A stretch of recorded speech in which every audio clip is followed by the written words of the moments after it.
Tunakuja kinao. Tuko na nini?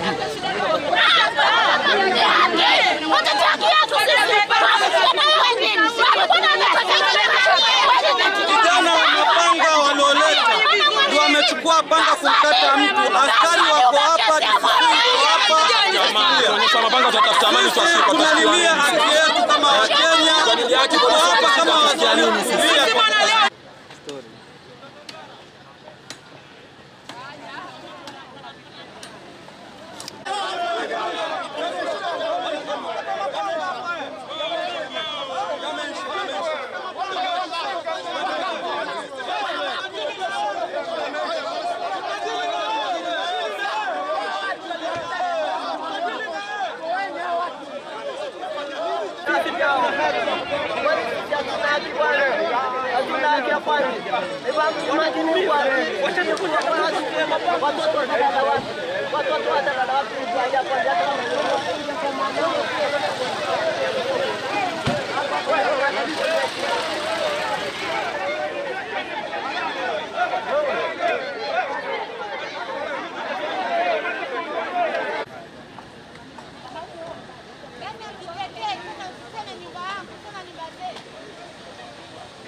Kilichopo hapa ni maonevu, kwa sababu tunachokiona hapa sisi, walikuja jana watu wa Pawa wakakatazwa wakaenda na polisi, lakini leo saa 11 asubuhi tumeona ugeni ambao si wa kawaida. Mapanga, vijana kama 200 na mapanga, polisi na viongozi baadhi ambao wamesimama kando bila taarifa. Wakaanza kuvunja manyumba, na cha kushangaza wavunjaji wanaiba mpaka ma TV na simu na kila kitu. Sasa je, hii mambo ni ya serikali? Kama ni serikali, mbona wanakuja watu ambao wana mapanga, wanaiba simu, wananyanyasa vijana, wananyanyasa kina mama? Na mimi na wazazi, na watoto wangu, na mimi na wajukuu na utukuu.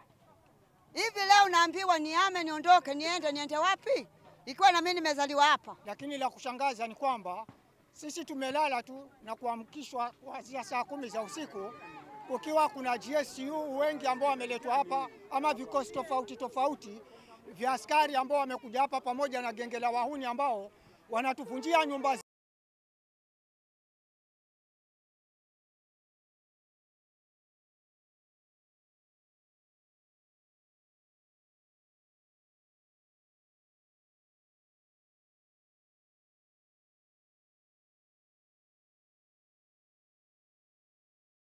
Nimelelewa hapa, nimezaa mimba zangu 8 hapa, nasomesha watoto wangu hapa.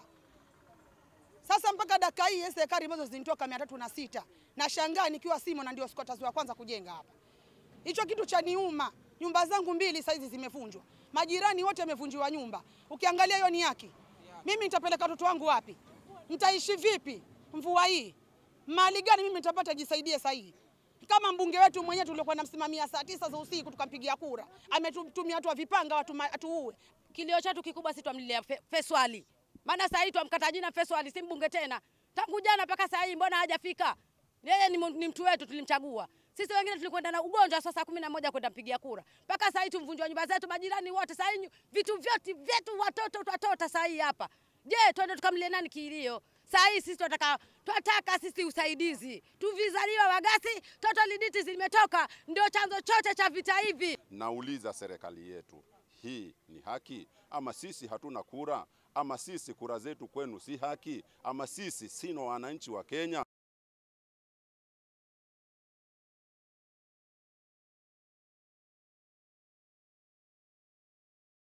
Kwa huko ya kuvunja nyumba zetu, alafu baadaye bado anatushika tena sisi. Hiyo sio haki, sio haki hiyo.